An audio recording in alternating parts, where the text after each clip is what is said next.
Bubble Box Entertainment tuyite ni label, ni management isanzwe bimeze gute? Bubble Box Entertainment ndayifata nka label kubera ni ikintu kinini ya cyane. Nicyo kintu cyangize ubona. Ubwo ni mbona ni kwa hiyo zina. Yani unaweza kusema kwamba ni pesa ndio ambazo zimesababisha upendo wetu mimi na wewe uvunjike. Kwa nini? Hivyo hujua ambapo tumetoka. Huwezi ni sehemu gani ambayo tumetoka mimi na wewe? Tumetoka mbali sana. Kwa nini ukumbuki hilo? Mimi sikupenda wewe kwa sababu ya pesa. Asikuja kwako ati kwa sababu ya pesa. Hapana. Ninakupenda hivyo hivyo tu. Sijali cha pesa wala sijali cha nini. Wewe utabaki kwa wangu. Wala sijali maneno ya watu. Hizi mambo ambayo tunapitia ni mambo tu ya muda na imani yataisha. Usikatishi tamaa na vitu vidogo vidogo. Na kuomba utulize akili yako. Wote tujenge maisha. Mani baliza umva nama dufata namba ni audio. Ni nyiyo. Kinokora ni ikiyo cyo mu telefone. Mu telefone rero.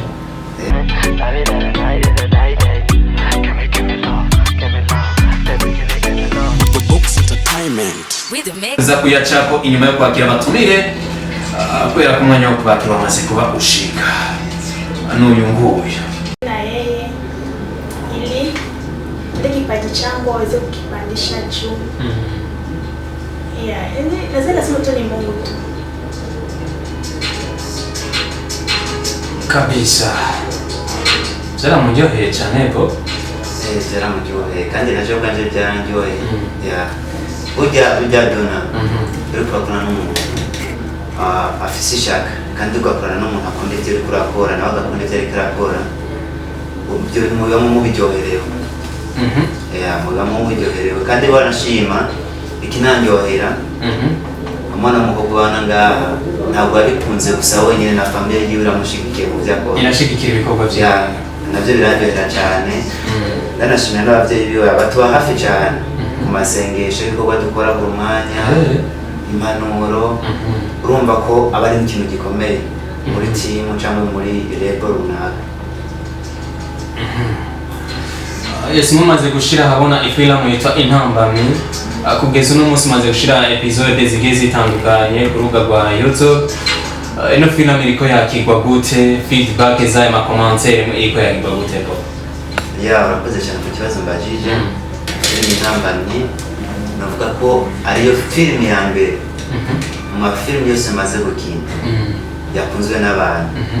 Iyo film ya mbere mu mafilm yose maze guposting baguma bansaba ku mwanya ariko naho biruko twakinye film Intambamyi ariko natwe tuguma dora n'Intambamyi muri team. Sawa twe twapostinga kabiri mu ndwi rimwe mu ndwi ariko ubu kamana baruzi cyangwa niki nageze ko tuja muri tunaje abakinyi baragira ibibazo bakagwara gusa twe ntabwo cika intege tubandanya dukora abafana tubizeze yuko umunsi w'ejo Intambamyi episode ya 6 itegezwa kurara kuri YouTube kandi n'ubundi bikorwa YouTube ni Riziki TV show. Riziki TV show niwazo isana yego nesanzwe nacha n'ubundi kandi wanashima no kuri Canal Plus yacha ko mwijoro kuri BTV sakwe bazara dukurikirana sakwe ya bazara dukurikirana rero naho bazogira gute kugira baduce intege izo bagora kivugo cyacu ni guhoragira neza ya oh my god no gukora tudacika intege nk'ibyo batera triste ndacakora vraiment ndacakora ubikora wese kugira nsubize inyuma cyangwa kugira asubize inyuma impano turi kumwe ndamubwira ati uracamaramara vraiment uracamaramara kandi wabibonye ko no muri ndi wanjye ko bitakunze kazi gusa ndavuga ati amaramara ahubwo azomutamwo video imeze neza nyuma y'iminsi mike. Video hapana audio. Video yumisha. Bobox Entertainment. Yes, no munsi filamu yanyu muranditse filime imeze neza cyane iriko iraca kuri Canal Plus kuri BTV. Mwavyakiriye gute? Mbega ni iki mwakoze kugira ngo ino film ishobore kuronka uburyo bwo kuza iraca kuri Canal Plus? Ikintu cya mbere novuga yuko twe dukunda gushira Imana imbere. Imana irabona ivyo tuko turakora ikabishiramo imigisha. Kuvyakira naho novuga ko bwanje iyo mbonye ikintu ciza kiriko kiraza mu iterambere ryanje ndumva ko nishimye. Navyakiranye umunezero udasanzwe n'abo turi kumwe ndibaza nabo baravyishimiye kandi bica bituma tugira n'ishaka ryo gukora. Ahubwo ndasaba turikana na BTV andi ma TV aca kuri Canal Plus ngaha mu Burundi yozamenya ko hari impano ziko zirakora neza agatura ama image akazirayacisha akakora promotion uzosanga natwe ari abantu turashika dutereka kwidoga na promotion turonka gisata cha filme kikagera kure. Ivyo bintu natwe bizoturyohera gusumba. iyo ubonye iyo uri muhira wicaye muri salo ukabona filamu ugaragayemo iriko iraca kuri Canal Plus uhora wiyumva gute mu Kirundi kandi ciza? Tuza turineyeza n'ikirundi kubera je nararavye filamu Intambamyi wabitinze neza wari umu actrice myiza cyane kandi wavuga amajambo anasobanutse filime yararyoshe. Iyo ndiko ndayibona Intambamyi iriko iraca kuri Canal Plus ndaryoherwa kandi cyane. Sinzi uko nabivuga. Ibyishimo biba byinshi. Nta makomantere uhora uronka ku babanyi kubo mubana abagenzi bawe bajama? Amakomantere nayaronka courage no enjo urashoboye bandikwa nini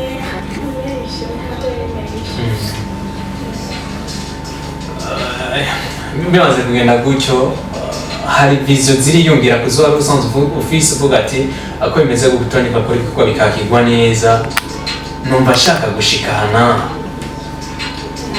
ehe wifuza gushika mu Kirundi ahantu wifuza gushika wifuza ko ifilime yo gushikana ile neza nifuza gushika kure cyane kandi uri umwanditsi mwiza usanzwe wandika ifilime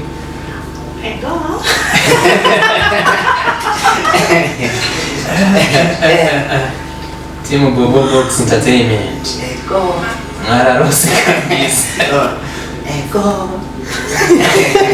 iyo muriko murategura iyo muri entraînement bihora byoroha rwose gupanga amasenariyo biroroha cyane kandi ikindi kiryohera umukobwa afise gufata cyane urabona naho avuga Iswahili tugeze muri shooting tukamubwira ati kina mu Kirundi kino uvuga uko biraryoha abizana uko nyene nta byo kuvuga ngo waraca ku ruhande aba ari sawa. Yes, no munsi Bobobox Entertainment tuvuge ko yubatswe n'iki ahanini hagarariye kuki vision ya Bobobox Entertainment ni vision ya mbere ihagarariye kuri film na music n'ibintu byo ibiganiro turi online ariko ikintu nyamukuru ubu turiko turashiramo ingufu ni film na music. Urabona ko ibiganiro naho bikorwa ntabwo ari ikirenga gusumba filime bivanye yuko hari impano nyinshi zifise casting yo actinga filime cyangwa comedy bakabura aho babicisha. Rero twe turiko turagerageza dukorana n'abajya bumva ko babishaka bafise ishaka kugira natwe tuze dushike kure. baririmbye nabo turacishakisha gusa baririmbye babiri mufise nde nande dufise Cedro Kids ya tukagira naho bitwa R&B ya wowe warabihevye je narabihevye nambese atari impano yanjye kandi baravuga comment ariko zari nziza comment zari nziza gusa wowe iyo umuntu uri kurakora ikintu ashobora kuvuga ati nabaye byitereremo gusa n'umunsi byashitse nyine nkavuga ati kanikure stress ndirimbiramo ndakaririmbo cyangwa ubwanje naje saratemba ko kuryoherwa nzo kuri stage gusa ntabwo ndi mu gisata cy'uburirimbyi vraiment mu gisata cya filimi no mu gisata cyo gukoresha ibiganiro comedy nayo comedy narayevyo comedy narayevyo hari abantu mfise muri timu bandenze na Angel yaraheze comedy najena comedy gusa isinema ni sawa ya sinema ni sawa muri filime Intambamyi Angel wari ufise iyihe ntuze bayiti role wari ufise role iyihe Hole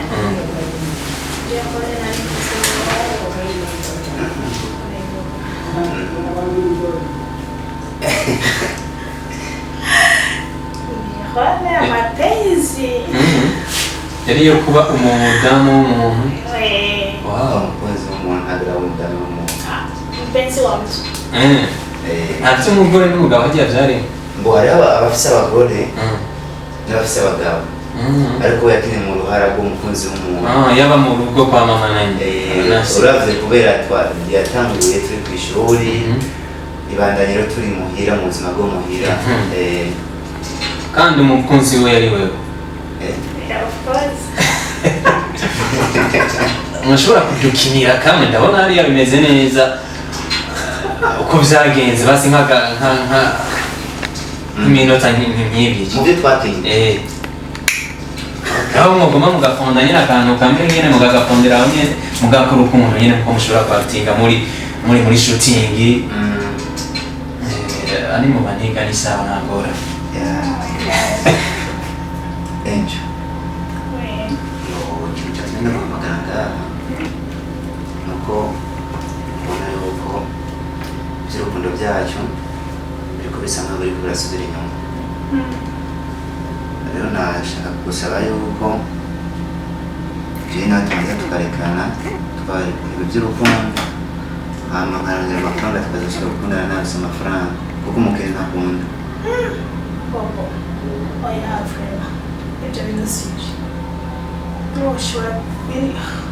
ushobora gute ngo duhagarike urukundo rwacu kubera ibintu by'amafaranga ibyo bintu ntibishoboka vrema Angel ubwanje birambara amazi iyo usabye ikintu nkakibura nje nakunze uko nyene kandi nje nakunze ko amafaranga ufise nk'ubu iyo uri kumwe n'abagenzi bawe bakwereka abasheri babo babaguriye ibiki n'ibiki nawe ukabura icyo werekana wowe ubona byakira gutera imbere jewe by'abagenzi banje n'ibindabo jewe uri umusheri wanje kandi ndakukunda uko nyene umeze je n'amafaranga naje iwawe ndiko ndarondera amafaranga iwawe je ndakukunze uko nyene kandi ndakukunda sawa urakoze ndabyishimire niba utazovuntera akagera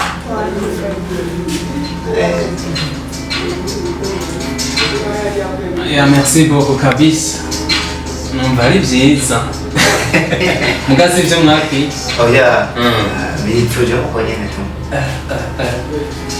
ubonye nk'umuntu aguteye surprise twazanye ibyuma twazanye kamera twazanye byose ngaho onye wokwandika wokora filime ngo nyine mukayatinga mukayeta aho muri neza cyane kubera turiyemera tujye turiko turakora kandi umwazanye titre nta mpamvu yo kutabandanya kuri iyo titre yazanye ndumva n'ubundi kandi Angel Kirundi kiracamugora sana ariko kabisa nk'ubu Angel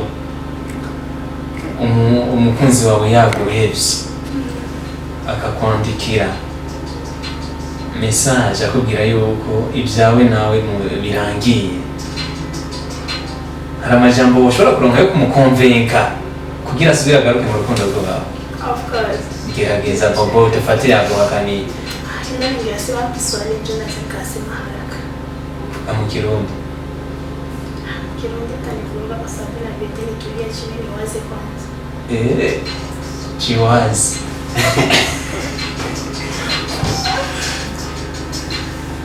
Hapana. Mkirundi naweza nikasema ile hata nivuruga. Mimi kusema nichukue Kirundi huwa naacha kwanza Kiswahili. Sawa.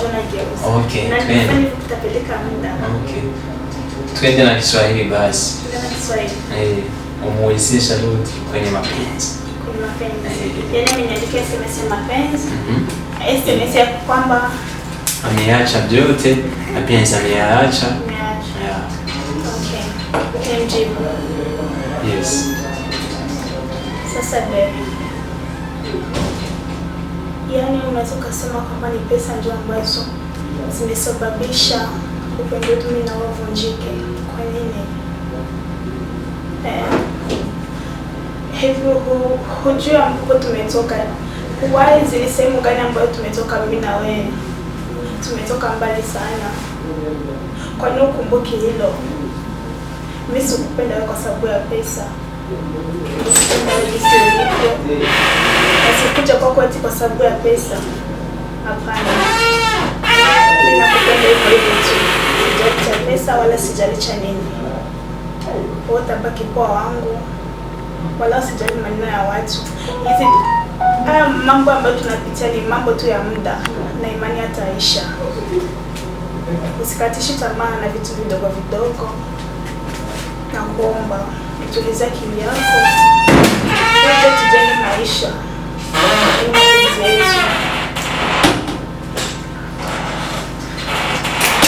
Merci Bob. Bob wabyumvise? Mani urenze wumva dufata inamba ni audio ni nk'iyo kino gukora ni ikiyo cyo mu telefone rero mu telefone ega mu telefone ndaho nta kindi kintu ushobora kuvuga nambwira ati mbabare vraiment nahubutse mu kuvuga nahubutse mbabarire urukundo rwacu rubandanye sanzwe wa mwana w'umutima sanzwe nkunda vraiment byanyavyo bisige navyo bitangwa n'Imana. Oh my god. Yeah. Uko umaze kumva ko uwo muntu agukunda vraiment atitayeho ngo ufise ibintu runaka cyangwa ntavyo ufise kabisa. Yeah. Yes, ni Bobo Box, ni Angel Burundi kuva muri Bobo Box Entertainment. Bose n'abakinyi b'amafilm people. Ariko kandi no muri Bobo Box Entertainment asanzwe hariyo n'abaririmbyi basanzwe bafashirijeyo. No mu cyaro bifise bita Cedro Keys. Ariko hashoboye gushika Bobo Box ndetse na manager wiwe ariwe Angel Burundi asanzwe ari umukinyi wa film muri Bobo Box Entertainment. Umuririmbyi kugira ngo muhitemo byagenze gute? Murafise abaririmbyi bashika kuri babiri nkuko babivuze. Yeah. Bobo Box Entertainment tuyite ni label, ni management isanzwe bimeze gute? Bobo Box Entertainment ndayifata nka label kubera ni ikintu kinini ya cyane. Nicyo kintu cyangize ubona.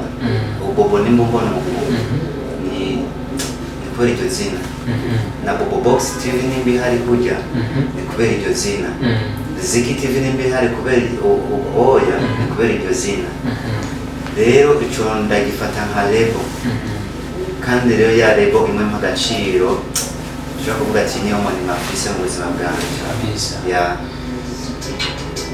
Yes, ibikorwa by'umuziki wita Cedro Keys, turiko turavuga ni Box warambye ati manager wiwe no bita Angel Burundi. Yeah.